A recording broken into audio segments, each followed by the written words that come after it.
Our next segment will be a panel discussion, be very engaging. So feel free to engage. But how it's going to work is the team, we're going to have 3 people that are going to be on the panel. They're going to discuss topics and answer critical questions, and then we'll open up the room to the floor to ask any questions. So if you do have questions, use your notebooks in front of you to write them down, and then when the time comes, you'll be given a microphone to which you can ask a question. So I'll start in no particular order of the next people that will be coming forward. One of which you know very, very well, our chairman, the chair, the man of the roses. Red is his favorite color. Constantly doing everything behind the scenes to make sure everything goes well. But here's something you don't know about him. He's the co-founder and CEO of GIF Green Tech. He's doing his postgraduate degree in the Department of Civil Engineering. At heart, he's a problem solver in matters that concern all of Africa. His goal is to ensure the SDG2, so the Sustainable Development Goals prescribed by the Paris Agreements, is fulfilled, the second one.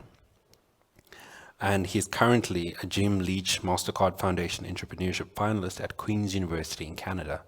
So I'll welcome our chairman.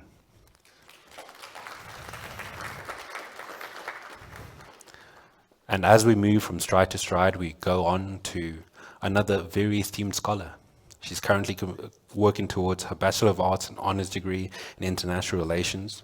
She's also the founder of an educational technology nonprofit organization, EdTech. Welcome, Motibetsi. And while I often say we save the best for last, I understand that that sort of plays a role in some kind of imposter syndrome, so I can't use that. But we have a very special guest with us today. A guest that crosses many boundaries. He has treaded Africa. His passions are in digital publishing, and not only in South Africa. He crossed the SADC region and not only into, but beyond Africa. And his reach doesn't stop in Africa. He's been to Europe in various summits, presenting in the Brussels Summit, the Friends of Europe and Atlantic Dialogues. I understand that mistakes do happen, so thank you for accepting me. And not only is he recognized by himself, but other people see his work and have recognized this. And amongst these people are the Forbes Top 30 Young African Entrepreneurship list, the Financial Mail's Top Young Black Executives.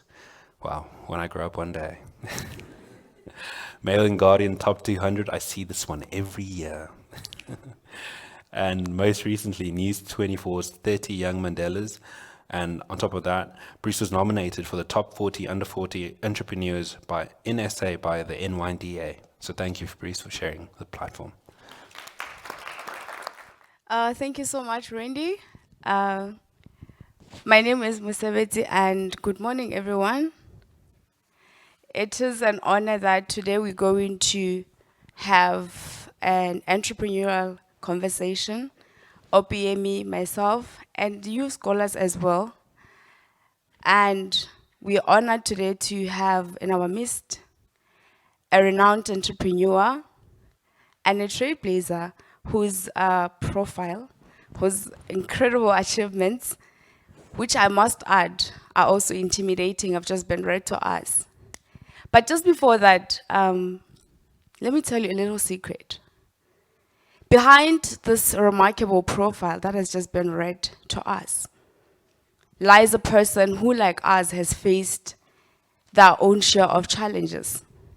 They've experienced the highs and lows. They have experienced the highs and lows. They have overcome several roadblocks. And their story serves as a powerful reminder that success is not a linear journey. Rather, it is a series of failures, growth, and the ability to overcome and bounce back more stronger. At age 18, Mr. Bruce lost his mom to cancer. He dropped out from university where he was studying towards an IT degree. At age 21, he quit his job to start his own business. But he went bankrupt and lost everything at age 22. So, Mr. Dube, thank you so much. It is an honor that for the next hour we're going to learn from you, to be inspired by your achievements, and most importantly, to draw from your wisdom. So to get the conversation started, the first question that I have for you is, please take us through your journey. But most importantly, let's start here. How can you say your upbringing, up to the point where you lost your parents at teenage, has shaped the person that you've become today? Thank you so much for that introduction. I must say that this is probably the most vulnerable conversation I've had in my life. So, I'm still soaking it in. I think a lot of times conversations are usually just about the business. And I think to actually reflect on your life and your childhood it's quite a fascinating thing. So forgive me if I can be emotional here and there because it's not something that I've conversation that I've had to have in a public space. But yeah, I was raised by a single mom, grew up in the Eastern Cape. And I think I had the typical challenges that you'd most likely see with someone who's raised by a single mom. I'm a boy, so there's always that sense that, it would have been great to have a father figure. As I was driving on my way here, I tried to reflect on that specific phase of my life, and I realized that I don't think growing up, I was always conscious of the fact that, I needed a father, or there was an absent father. Maybe largely because I had a mom who was in business, and she was really very hardworking, and she really tried her best to make us not feel that absence. So it was mostly a great childhood, but obviously it was just really tough to have a single parent who's carrying all the weight. And yeah, I think from the business side of things, I think just growing up in a household where there's a mom who's in business really got me thinking about business early on than my peers. She got me a computer in 2000 with internet, and at that point I didn't know what to use the computer for, so I was just like searching images of rappers and celebrities. But the crazy thing, when I look at my life right now, she literally set the tone for where I'm at right now, because I think that early internet exposure really propelled me in a space where I was able to now invest in digital publishing early on. I really think that in South Africa, I was probably one of the earliest adopters of digital publishing, and that really helped elevate my business. So I think she really set the tone, and I think that privilege that she presented early on really helped me to be where I am right now. Yeah, thank you very much, Mr. Bruce. I'm so glad that your background actually, we all here, maybe not all, Yeah. but I can assure you that almost 80% can relate. It's not because we actually went through the exact thing you went through, but just kind of similar experience. And looking at it, I just was wondering that you must have battled with a lot of imposter syndromes, just as we've discussed earlier. Is it? I think to a degree, yes. I mean, I think over the years, I've had to really, at a personal level, really work on my confidence around different thematics in my life, even business. And yeah, so I would say it's something that I struggled with early on, you know, just not feeling like you're deserving or you're competent enough in different, even in business itself. Cool. I think that is where I would want to ask you this question. Because while surfing through the internet to just read about you, I realized that you as an entrepreneur, you've broken the hedge, You have companies in South Africa, in Botswana, in Zimbabwe, in Kenya, even in my own country, Nigeria. And I know how tough it is for you to break the market in Nigeria. Yeah. I know how tough it is for you to break market in Zimbabwe. I understand, yeah, it might be Southern Africa, but how did you go that far to West Africa to go and break that hedge? With the high length of imposter syndrome, with the whole, there are quite a lot, because I understand when it comes to breaking the market. How did you fight that? So I think it took me a while to realize where my imposter syndrome stemmed from. I think I realized that it stemmed from specific areas of business that I was not too passionate about or too great at. So speaking is my least favorite thing to do in business. Marketing is my least favorite thing to do. And I realized that that sort of really elevated my imposter syndrome in business because I was not too keen on doing specific things that I was forced to do. It just felt like I wasn't enough or I wasn't doing enough. So when I quickly realized that, I stopped investing myself in those areas where I felt like I wasn't good at, and I designated those roles to people who excel better in those spaces. So I've not done, I mean, if in digital publishing, there's a lot of pitching to clients and brands and stuff, and I've not done that. I don't want to do it. I don't feel great doing it. And I've allowed people who are great at doing those things to do it. In terms of being able to exist in different markets in Africa, I attended a lot of conferences, and I really milked these conferences. Everywhere I go, like a conference like this one, I would meet people from different countries. I built businesses in Nigeria and Kenya, and I'd never been there before. I think I had a business running in Kenya maybe for 8 years, and I only went there 8 years later.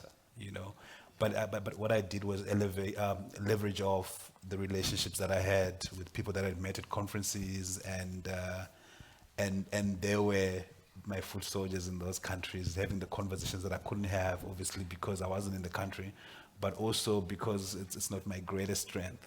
I don't think I've really. I mean, I network better now, but it's something that took me a long time to master. I would probably be the quietest person in the room when there's a conference. I can't wait to leave. Things like that. But I've had to really work at it. And just also acknowledge that if you really take yourself seriously as an entrepreneur, you definitely need to establish relationships, and you need to have conversations with people. You need to leave an impression, hopefully a positive impression. But yeah, I think that's sort of how I navigated that specific aspect of my life. That's interesting, but also I think just to bring it home for us to relate to this, from quitting your job at age 21 to starting your business, but now you're speaking about those conferences that you're able to make connections at conferences, perhaps to make it more relatable. Like, how did that even come about? Like, how did you get the opportunity to attend those conferences that were able to help you build this incredible connections? Great, yeah. So because I was already very active on the internet early on, there was a specific initiative by the British Council called the Global Change Makers.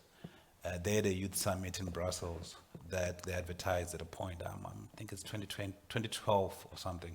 They advertised on the internet, and I came across it and I applied, and that summit really set the tone for everything else that played out in my life. What's funny about that experience is that I missed my flight. So that was my first time to Europe, and I get to OR Tambo, and I don't know, maybe I hadn't flown international before, so I got there like 45 minutes before the flight, because I'm thinking, I mean, it's still the same airport. What's the problem? So I didn't know there was like immigration and all the other aspects. So I missed my flight, and it was such a horrible feeling, and and they were like, okay, cool, don't stress about it, because I just felt like, yo, how do you get this life-changing opportunity and you miss it? You know what I'm saying? Like, what was actually really funny about it, I had left home, and people have said your goodbyes, they've thrown you a little party, you've gone to the airport, everyone is thinking you're gone, then you come back, and it's like, what should we do with you, But they flew me out the following day, and that conference, I met people, I engaged a lot in that summit. I guess maybe I asked a lot more questions than the average person, and I think it's things like this that tend to work out half the time, where people notice you because they see that you have an interest in the subject matter. And through that, I met, someone who was part of that conference invited me to another conference, which was Friends of Europe. I spoke at Friends of Europe on capitalizing on Africa's demographic dividend. And at that conference, apparently I did very well. And the head of the World Bank in Europe invited me to his house. So I went to his house maybe the following day, and he then invited me to the Brussels Forum. So then I went to the Brussels Forum. That was, I think, maybe 2 months later. From the Brussels Forum, I met someone who then invited me to the Atlantic Dialogues. So then, it was a ripple effect. You get into these spaces, and so, and I think that's really how it played out. I mean, when I reflect, it was really grace for the most part. I mean, and I think the one thing that I'm constantly speaking to conversation on imposter syndrome, I was fully aware that I wasn't the most deserving of that opportunity, so I didn't move in those spaces like, listen, I know I got it, so it's me. But I really invested myself and really tried to make sure that with every new opportunity that I was presented to me, I gave it my best shot. So in those panel discussions, I would really, really give it my best shot, and I think that sort of really worked out to increasing the number of these invites, and internationally and locally. So I think that's how it happened. This sounds impressive, right? Isn't it? Realistically, I would tell you that you've really touched part of my questions as well, because I was about to ask you this, which I know some of us here can actually relate about this. You see, these are my people, right? Mm-hmm. I know some of them very well. Mm. And one good thing about it is that I know that some of them are very quiet, like you would hardly find them in an open place. Yeah. Why you also find some of us in open places. Mm-hmm. Those people, I really don't fear about them. But I've met quite some people who are entrepreneurs, you see, and they are as quiet as anything. In fact, they don't want to be seen anywhere. Yeah. Then I would ask them, please come, tell me something. How do you want to make it in this market? Yeah. Tell me something. Now, even me, you can't even talk to me. You're finding it difficult to relate with me. How much more someone you've never met before? Yeah. How much more you want to pitch?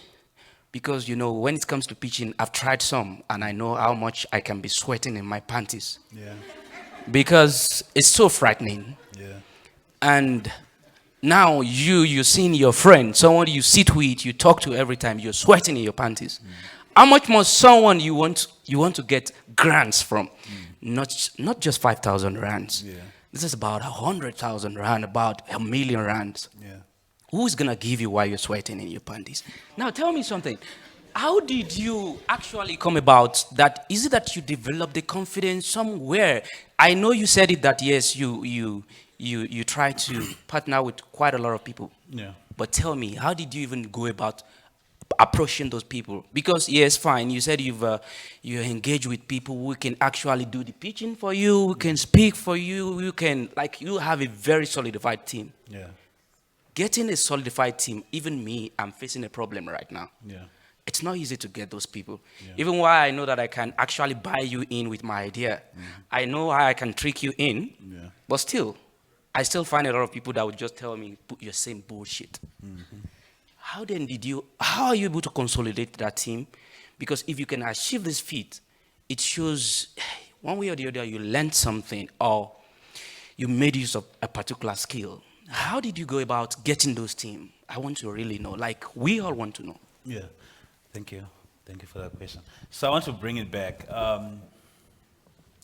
So over the years, I've come to the conclusion that my greatest strengths in business is creating products, and I'm really such an opportunist when it comes to business.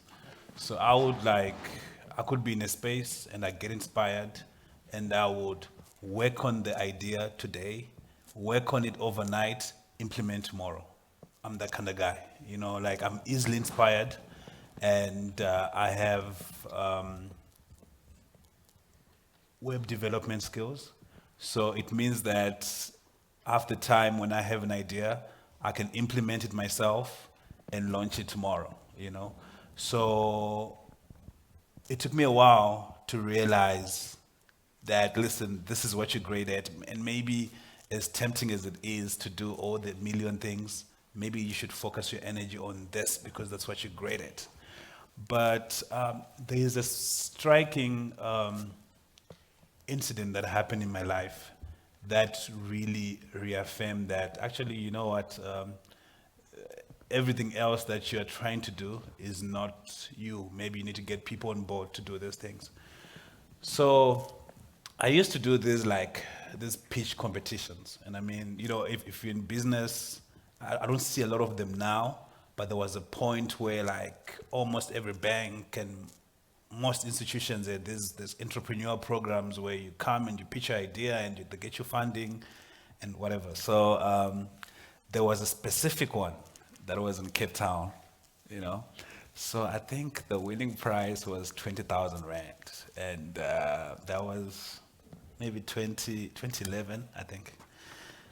So I had just really gone through a really tough time of my life. I'd quit my job, and I thought, listen, my dream is to run my own business. It's going to do very well. And I think what I had not really been able to do is to realize that as much as I was having financially, I was doing well. A big part of that was that I had a real income every month. So it felt like things were really happening because I was making money on the side, but that income from my job was making a difference. So for some odd reason, I was not really in a great space. I just felt like I don't want to do this anymore. So I quit my job. So I was really struggling, and I got an opportunity to pitch in Cape Town for this F&B competition. So I don't know why I was so confident in myself, because I used the last money that I had to book a flight to Cape Town. So I actually thought, listen, I'm going to do so well that I'm going to win this money, use this money and fly back with the money, so, which is ridiculous when I think about it now, because it's like, yeah, okay, I can take confidence, but that kind of confidence, it's over the top. So I flew down to Cape Town, and I'm pitching at this competition, and there was this one lady who said to me, and I mean, this is in a public space. So she says, yo, listen, everyone pitches and the feedback is okayish, but my feedback was so brutal. She was like, listen, I don't think you should be doing this. This is really a waste of time. Like, why are you even here? My heart sank in my stomach. I think that was, when I reflect on my entrepreneurial journey, that's probably one of the worst times of my life, because you've taken this huge risk, and and you're in this place, and publicly you told that you're not good enough, this is a waste of time. Actually, there's great ideas in this room that are more deserving of this. And it doesn't help that already I started digital publishing in 2010. So internet and smartphone penetration was not where it's at right now. To tell someone that I'm investing in the digital space then was like, Is that really a thing? Like, and I mean, we're talking about digital media. At that point, traditional media was doing very well. You had print, you had radio, you had TV. So for you to come in saying, listen, I can still create like a magazine that you can read online, was just like, how is that even a thing? So now to be in this space where, and I mean, obviously I had my own doubts. As much as I was championing this thing, I also really wasn't sure that I can monetize this thing to a point where it can actually be a successful business. And to have someone reinforce that self-doubt in a public space was a horrible experience. It was a tough pill to swallow. And this thing ends. Of course, I didn't win the money, because she made it clear publicly that I'm not deserving of it. And I didn't have, I had not made provisions for a place to sleep, because I thought, hey, I get my money and I fly back. So I'm stuck in Cape Town. I don't have a place to stay, and I'm at this backpacker. My first time at a backpacker, so I think one of the organizers was like, I can't really take you to my house, but I can put you in a backpacker. So I'm in a backpacker now. I'm trying to hustle money to come back home, But that was a very important time of my life, because I really realized that, listen, this pitching thing is not for you. This competitions thing is not for you. Maybe when you go back to Joburg, stop doing these pitching things and really invest in your business. Really invest in the product development of your business. Really invest in monetizing your business so that you don't have to find yourself in these spaces. And that's what I did. I spent 3-4 years not attending conferences, not doing pitch sessions, nothing. And that was one of the best decisions I've ever made in my life, because it just meant that I was able to build very superior products. I mean, I think one of my first projects at the time was a youth platform called Youth Village, which did, I think in 2012, we were doing like 1 million monthly unique visitors, which was a big number then, and I think it really helped me. And so to summarize, I just did more of what I was great at. And I engaged agencies who did the marketing for me. So I didn't have to go in a room and pitch. I didn't have to speak to clients, because I didn't have to. What I just needed to do was to focus on creating the products and have someone take it to market. So that's how I navigated that. And I mean, over time, you get better at these things. You get more confident in rooms that you walk in, and some recognition makes a difference. But I mean, it doesn't really define me in the broader scheme of things. I don't wake up every day and I'm saying, I'm Forbes top 30. I'm not conscious of it like that. I think the reward for me is just really being able to build businesses that are making an impact and that are profitable. Because I think that's a very important incentive for me. I could, don't give me credit, but give me the money and I'm happy. That's how I feel. Yeah. No, that's really interesting. And I think for all of us, what we really take away from this is know what you are good at and capitalize on that. But also, there's usually this common saying, especially from people who have made it, when they become motivational speakers, they'll be like, yes, start with what you have. And sometimes what I have is only me. But now, as you're saying this, like, I'm realizing that we have so much more, especially as scholars in this room. We are so versatile in different ways. We are doing different programs. And so, if you want to start a business, but you're not very good at public speaking, there is someone who can do that for you, can partner with you, or they can help you in some sort of an arrangement. So I think what is important for us as the scholars from this conversation is, let us make use of the space that we have, this connections that we have in here. We all from, in fact, we even like it that you're all from Africa, like we're from different parts of Africa. So unlike Mr. Dube, who had to meet someone at a conference, as we're already in the same room, let us perhaps make use of that. It's a great opportunity. And I guess later on, even save my number. If you don't have my number, just save my number. You may never know. In the future, you might need, hey, there's that lady, Museveti from Lesotho. she can actually help with this. Just let us use the connections that we have as the scholars. And I know you have spoken about this, Mr. Dube, but also I think I want a little bit more of a reflection on this. At one point, I was a university dropout. I dropped out and I was home for like 5 years until I came back. And the reason for me that I came back was it was hard. Like I just didn't see ends meeting. So I had to like, hey, I need to go back to school. But you dropped out and you dropped out from where you were studying towards an IT degree, right? Yeah. But then you ended up starting a business in the ICT industry, Yeah. which is amazing.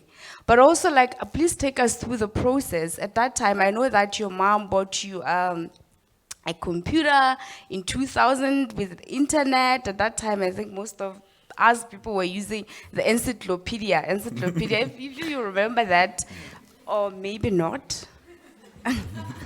Because some of you, probably you were still very young, but at that time, the internet, I know that I started like having full access on the internet like in 2009, and if you had it in 2000, that was a really early start.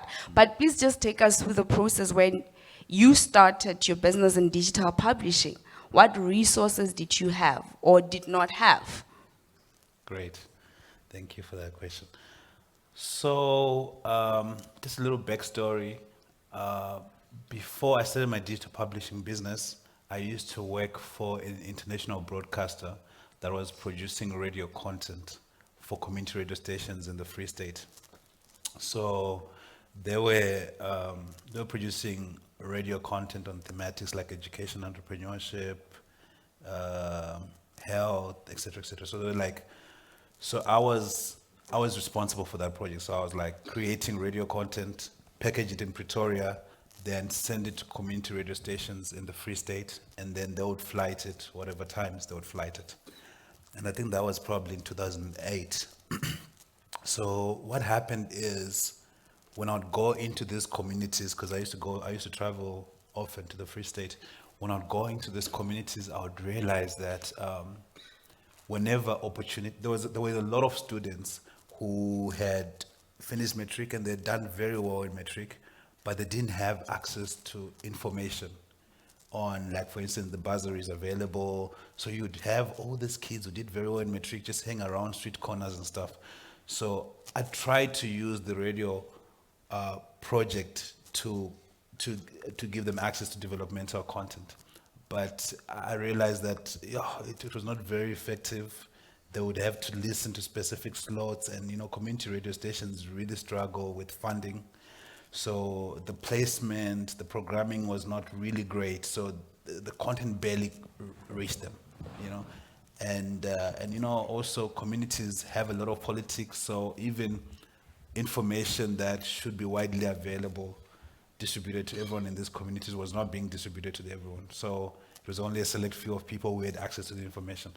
So I thought to myself, okay, maybe, what could I do to be able to reach these guys? I mean, most of them have like a BlackBerry or something. How about I create a youth search engine? What does that look like? It will be like a Google where people can go, and instead of everything that you find on Google, it will just be youth content. So it's like a youth portal. That's what I thought. I was like, okay, cool. So how do I go about it? And I remember I searched the internet. I did a bit of research. I bought a theme, an HTML theme. I couldn't code at the time. So I think I didn't buy it. I downloaded it for free. So then I learned to do coding online. Just reading stuff, if I needed to create a paragraph, I would just do a Google search and say, how do you create a paragraph? Or how do you make this bold? And I did that over time, and that's sort of how I started this project. So I started Youth Village. Youth Village was like the first project I did. And I literally just downloaded a template and just populated that template and build content. So when I was not at work, my evenings, I was literally just working on this project 24/7. My evenings, I'm working on creating content that I thought would be helpful. So I engaged institutions like Higher Education South Africa. just various institutions that had access to the content who would give me the content, and I'll plug the content onto this platform. And that's sort of how I built it, you know. I stumbled upon the early version of that project, and I'm so embarrassed. I would not even be able to share it. And I mean, maybe that's just a reflection of how really, if you look at the early version of Facebook and what we have now, it's worlds apart. And I think so, and that's how it started really. And it was really starting with what I had, you know, and I think it's hard when you think about it now, because it just sounds like, for a lot of people, it just feels like what you have is not enough. But for me, I think I really had a push factor, and my push factor was that I didn't like my job anymore. I was not happy at work, so I knew that, listen, you have to make this work, and I really did my best to make sure that that project got off the ground. And it was tough. For the longest time, I had my own apartment when I was working, and I got kicked out of my apartment because I couldn't afford to pay rent. So, you know, and I think it's very funny when you come from a black household, you know, you just like, you had a job, then you quit your job. Now you're busy calling people, asking for rent money. It just sounds like, what's that about? You know what I mean? Like, they can't reconcile how you had something going on for yourself. I mean, think about how many people are looking for jobs out there. You have a job and you quit it, you know, because you have a business idea that you think will work. And now you're busy calling people, asking for money for rent. Can I, you know, and sorry, this might be unrelated, but I once asked an uncle of mine for money for rent. And my uncle was like, yo, listen, I could help you, but I'm going to need you to give me a breakdown of your finances. How much are you making? How much do you think will be in your account by the end of the month, so I can make an informed decision? Yo, like, I mean, I'm just asking for money. Just, you know what I'm saying? Like, why do I have to do a proposal just to get money to pay my rent? But you know, I think when I reflect, it really made me a very vulnerable person, because I mean, half the time you ask a friend, listen, I'm going through something, can I have money? They give you, they're not trying to ask you to do a PowerPoint presentation on why they need to give you the money. But it made me really have honest conversations with myself to say, yo, you know, you live in a 2-bedroom apartment, you're just one person, why do you even need that space to begin with? So, but essentially, yeah, you know, I had to have those tough conversations with myself. Yeah, I'm glad. I also can relate, but not in terms of rent anyway. Yeah. because it's difficult to relate with that at the moment. Yes, and I realized you were talking about pitching, and like you said, you've not been seen pitching. Come on, there's still much out there. Yeah. You have grown beyond that. Okay. That is the reason. We are there, we know we see it often. Okay. Because we apply so often in those areas. Okay, so by the way, just assume that this question I want to ask you, I'm only asking you directly. Don't see the management are not there. You get it? Huh? Dr. Grace is not here. She's not gonna hear. Yeah. Just assume that. So you see, some of us here, we are entrepreneurs. And yes, we know that we've been told we'll go back to our country. But you see, some people wants to stay back. I'm only telling you. I'm not telling Dr. Grace. Okay. So some of us will actually want to stay back. Yeah. But think about it. South African market as well is hectic. It's a bottleneck, I would say, because I've done some underground research, and I've met quite some people. We've spoken about the market, and I know some other people can relate. In fact, I have some people that are making research about South African market. But then, as a non-citizen, as a foreigner in this country, in your mind, how do you think you must have met with some of them that are here in South Africa, foreigners that have established there, and you would have idea, you must have related with them. How do you think you can navigate the entire journey when it comes to South Africa market? So navigate what? Like the market. Okay. How do you think you can break into it? How can you set your beachhead? How can you go about flowing? Yes, I know you because you're a citizen. There's some criteria that you've met, like being a citizen. But being a non-citizen is hectic. I won't lie. But how do you think in your own idea, being based on your exposure, how do you think you can navigate? I mean, it's not really you don't really need to go in depth, but literally, how do you think you can actually navigate? And the fact that you've also done such thing in other countries, how do Yeah. you think you can do that? Yeah, so doing business, I think the the hardest market for me to do business in on the continent was Botswana. And I think because obviously Botswana is very inward looking in terms of where they invest, in terms of their entrepreneurship. I mean, there's a bigger appetite to expose locals to certain sectors. And I think what they've done over the years is actually identify sectors where they say foreigners can't play in these sectors. The one thing, and I mean, you have to be very conscious of that early on because, I mean, if you're going to run a business, you're going to register the business, you're going to need bank accounts. And a lot of these countries, if you don't have like a permit, you can't really run a business that way. So what I've done is I've partnered a lot. You know, I've partnered with like-minded people, people where we know we share the same values. Because you know, for me in business, I look for value and values. You know, what you bring and what you represent. You know, so I've partnered a lot. I've partnered a lot in pretty much all the countries that I've been in. I have partnered early on. What I've done over time is when the business grows, I've sometimes bought people out of the business and ran it fully myself. But I think collaboration is one of the effective ways to navigate such barriers. Yeah, you know, like for instance, if you're saying, I mean, I would like to think that there's a lot of South Africans who have an appetite for the kind of business that you're busy with, you know, and I think that you guys can definitely come together, and I think you guys coming together really sort of helps you navigate some of those barriers that you might be facing as a foreigner in the country, you know.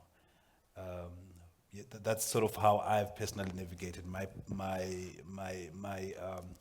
business on the continent is to collaborate with nationals in those countries. Some of them I met them at university, you know, so you can sort of think about how valuable the networks you have in this room. You know, most of them are really people who were studying in South Africa and from Botswana, from Kenya, from Nigeria, and we established relationships. And when they went back home, we're like, okay, listen, this thing is working very well in South Africa. Can we replicate this thing in Botswana?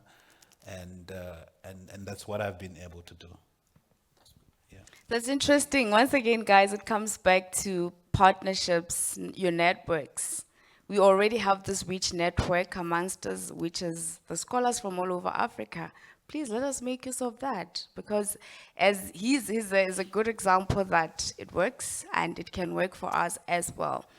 But also for me, the one thing that I want us to go back to is the fact that you went bankrupt. Yeah.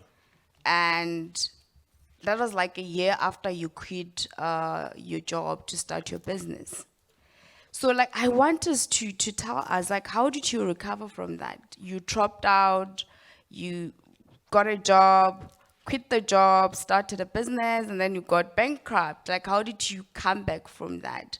Did you ever have like regrets, especially of things that you did, you stopped doing that you could have done, that could have probably given you a better alternative? Did you ever have regrets? And also, the fact that you started business when the internet was such a huge, a big, or rather an unknown thing, especially in Africa. And Africa is always known usually to be the last one to catch up on global trends. Like, did you have like some sort of forecasting, like, what confidence did you have to sort of tap into this new market that absolutely did not have like guarantee for the longest time? Yeah. So thank you for that question. I'll start with the first one. Quitting my job and things not working out was one of the worst times of my life because obviously I was in a relationship at the time, and it really affected that relationship, you know. So, yeah, I mean, obviously, just the power dynamics of a relationship. I mean, you know, you were able to afford things, you know, you could afford dates and all those things, and now you can't, you know, and it's like, how long can I stomach this? You know, because I think a lot of people, it's like, you know, we all have ups and downs in relationships, but like, if you've had a year of downs, it's like, you know, so I was in a relationship that didn't work out because of my financial situation at that time. And understandably so. Obviously, I felt like I was not treated fairly at the time. But now that I'm a bit older, I get it. I understand. I mean, you know, you like young, you like in your early 20s, should taking care of your boyfriend be one of your responsibilities? Maybe not, you know? So it affected many areas of my life. I was, you know, I didn't have a place to stay at a point, and I had to ask people, and, you know, my aunt was like, listen, you know, if it's not going well, you can come back home. And I just felt like, yo, I would really feel like a failure. You know, now you had left, people in your hood were seeing you coming back on weekends, and it looks like your life is happening. Now you're back. It's, yeah. But, you know, it was really tough. I used to work at the Wimpy. So someone got me to move in with them, sneaked me into their apartment. So, you know, a lot of times in shared apartments, they usually have like a bill to say, okay, cool, this month we have 4 people in this place. Each person pays X amount of money. So I was being sneaked into this apartment. I was sneaked into that apartment for 3 months because they didn't want the actual tenant to know that there's more people living in this room. So I would literally wait for everyone to go to work or go to school. Then that's when I would leave the room. So it was that kind of thing. And I used to work at the Wimpy. I would go there like in the mornings. Initially, they were very nice, you know, because I could buy a coffee because there was free internet there. I could buy a coffee, but there was a point where they were like not very nice because it's like you're just coming to sit here, you know, and use our internet. So. And I kept at it, you know. I don't know what made me keep at it. You know, when I think about it now, it's hard to reconcile because it's like, you know, a lot of times people are like, you know, keep doing it, keep pushing, and I don't know what made me keep pushing, and that's what I did, you know. And gradually, I got like a big advertising campaign. You know, one of these safe brands were like, oh, listen, we love what you're doing. Here's 80,000 Rand. We need you to do something for us for an advertising campaign. And that campaign really changed my life because now it's like, yo, I can afford my own apartment now. You know, I'm doing my own thing. And yeah, but it was a really, really tough time. And I just really pushed, and luckily for me, it worked out. Because, you know, I'm also conscious now that I'm older that it doesn't always work out for everyone, you know. So I don't take that experience for granted. I'm really appreciative of the fact that it worked out for me. So there was a second question. I kind of missed it. It's fine. It's fine. Let's just move on to something else. I think at Yeah. this point we can open up the Questions to the floor. Yes.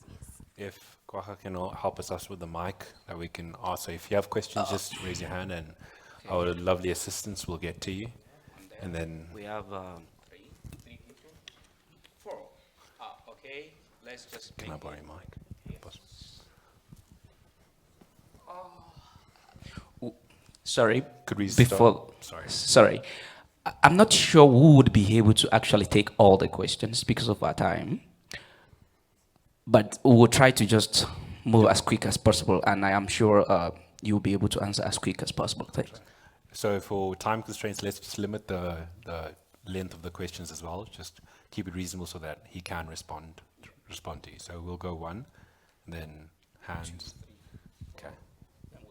Okay. Can we just get more assistance with the mics? You can start. Okay. Thank you, Mr. Dube, for the talks, and I really appreciate what you've said. For the most part, I think I can relate to some of the things you're saying. But then I just want to ask quickly, Has there ever been a point during your entrepreneurial journey that you felt or you thought that, why didn't I finish school? Not at all, honestly. But I think a big part of it was just that, like, I think I was studying because I had to study. When I reflect, I don't remember much of those 2 years that I studied IT, and I don't think that I learned more when I was doing my own research and doing courses online and stuff. So no regrets at all. Also, I had to pay for my own fees, so I was working and studying at the same time. So yeah. We can move on to the next question. This is very insightful. I'd like to know, what advice would you give to your younger self based on the experiences you have had, because now you're more knowledgeable? And also, if you read books, what's your favorite book? And if you don't read books, what do you listen to? Is there a podcast or anything like that? Maybe that's what keeps you agile and yeah. Yeah, thank you. I think, I'm a father of 2 kids, so one thing that I'm constantly learning is that, like, life is very long. There's this sense that kids needs to be academically sound, and I just kind of think that being number one in grade one does not really mean much in the broader scheme of things, and I think there's this pressure that we put on ourselves to say, I gotta have it figured out, and so I just feel like, my advice to myself is just like, just be patient with yourself, just be kind with yourself. Life is really long. Just because it's not happening now doesn't mean that it won't happen, Content. I read a lot. I think my favorite book is Devil on the Cross. I think by Ngugi wa Thiong'o. Is that yeah, Devil on the Cross. I find it very thought-provoking. Yeah. We're going to get the next question. Thank you. I wanted to ask specifically about what you said when you first started your business. No one basically believed in the idea. How do you navigate gatekeepers, if I should put it like that? Because you do have an idea, but it may not be relevant or it may not be in market now. How do you navigate and surpass gatekeepers? It's a tough one. And to your question, so my biggest challenge in business was never funding. It was access to markets. So I think that obviously I'm in a place where I can afford to take risks and explore new markets because I have a source of income that can carry me through. But I would say that the best thing you can do is just to keep working on your project. I think gradually people see it. It takes time. It took time for me, and I think it can take time in your case. But I think when you invest yourself, the results gradually show, the numbers gradually show, and I think once it's there, people will take notice. Morning. So I just wanted to ask for you, for aspiring entrepreneurs, like, what advice would you give us in terms of, obviously finding the right idea to venture into? Like, is it more so the idea or the capital that you have behind that can actually push it into actually, coming to fruition? So I just want to know, is it more the idea or the capital that you need to get it to be a success? Yeah, so I think the idea is a big part for me at a personal level. I think that, I'm just grateful that I'm easily inspired, so I get into a space and I look at problems and I'm just like, this is an opportunity. I look at problems as opportunities. I get into spaces and I'm trying to think what could be better and But I think we're living in really great times. We got ChatGPT, we got the internet, really. A lot of ideas that you could think of. I mean, if you were in this room, you could think, maybe I need to do a registration app where people coming to this conference can be able to connect without actually having to go to each person. If you do a Google search, there's probably a software or there's a template that you could use or download. So I think, unlike 10 years or 12 years ago, there's a lot of resources out there. But I think just once you have your idea, once you start doing a bit of research, you can really position yourself. But there's a lot of resources out there. for you not to feel like, listen, I need to have massive capital to start stuff. Thank Free you. resources at that. Thank you for that question. Just two thank more you s- questions, yeah. so we'll take one and then two. Okay. Thank you so much, Mr. Dube, for sharing your story. I would like to know, what was your most successful digital campaign, and why do you think it worked? Digital campaign. I mean, we've done a lot of stuff.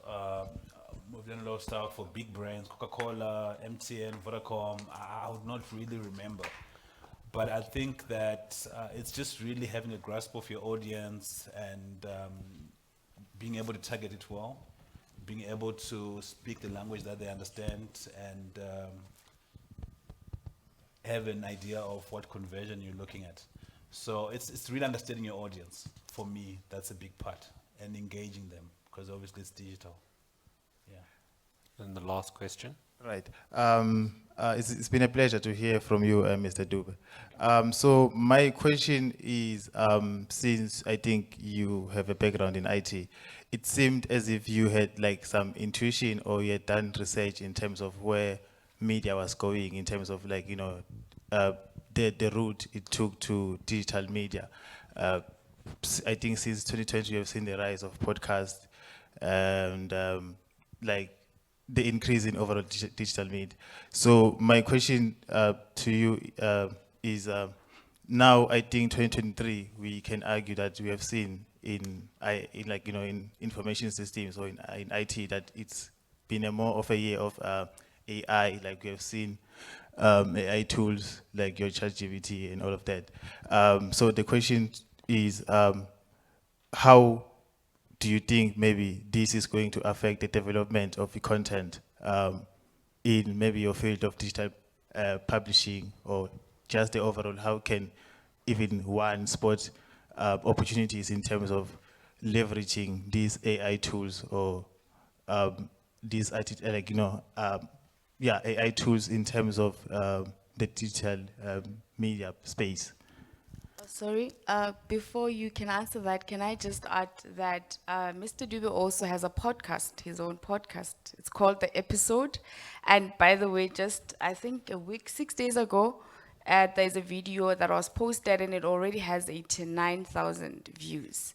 So as you answer that, I think this also becomes irrelevant, like just maybe as a way to wrap up, like tell us about this versatile person that you've become. I know you said you're not very good with public speaking, but I watched one of the videos and I saw you were confident, you're in your element. So for us, like, please also, as you answer that, just tell us like how you're able to now become this other person that is moving on with the technology and with moving on with the trends in IT. Great. Thank you.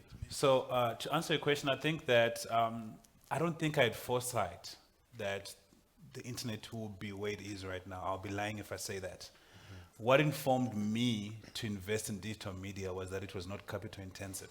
So if you look at starting a magazine brand or newspaper brand, you have to worry about printing, you have to worry about distribution. If you're doing a digital magazine or publication, you don't have to worry about those costs. So that's what informed my appetite for digital media. So it wasn't so much foresight. But now, speaking to the tools that you've highlighted, I think that these tools are actually going to level the playing field even further. Because understand, if I was able to create a media company, if you look at South Africa, the media landscape in South Africa, it's Media 24 and very few players who are very prominent. So if someone like me, who is like a college dropout and who's able to really establish a digital publishing company that, in my opinion, is probably the largest youth reach in the country, it means that the playing field is a bit, internet has facilitated that. But now imagine if you throw tools like ChatGPT and all these other AI tools that allow you to create platforms and create content, and you don't actually have to be like a big media house to speak to people with podcasting, for instance. So I think these tools, if used effectively, are going to really disrupt the space in a positive way, in my opinion. I think that like there's a lot that can be achieved with these tools. It makes it cheaper to start projects. Speaking to the podcast, I have an appetite for conversations around life, around business, and that was a tool that was at my disposal. I think that it was also a natural progression because I was already in digital publishing, and podcasting seems like the next wave or the current wave right now. Yeah, so I think, and I mean, what I've tried to do is I've had many conversations with people in business, and I mean, we've spoken to AKA, we've spoken to Casper, we've spoken to like a wide variety of personalities. What I've tried to do is to have conversations that I enjoy with people that I think are interesting to me. And I think that's how I've been able to deal with my sense of, I don't really like speaking much. I think I've tried to have conversations that I really enjoy. There was a point where I was interviewing everyone and I was interviewing everyone, and I started not to enjoy it. I was telling people, I don't really want to do this. This is not really for me. And someone said, maybe it's because you're speaking to people who you don't find interesting. So I'm having a lot more conversations with people that I find interesting, and I'm kind of enjoying it. And you are a very interesting person. Thank you so much. Bro. So thank you for allowing us to have a conversation with you. And thank you to the panel for facilitating the discussion. Thank you to all for asking very inquisitive questions. Unfortunately, our time is up. But one more vote of thanks is for allowing us into your space, being vulnerable, and propelling yourself forward, showing us that through partnerships we can achieve more. And to signify this, the team, scholars, would like to thank you and give you a gift for your time. We are forever indebted to you and for what you've taught us.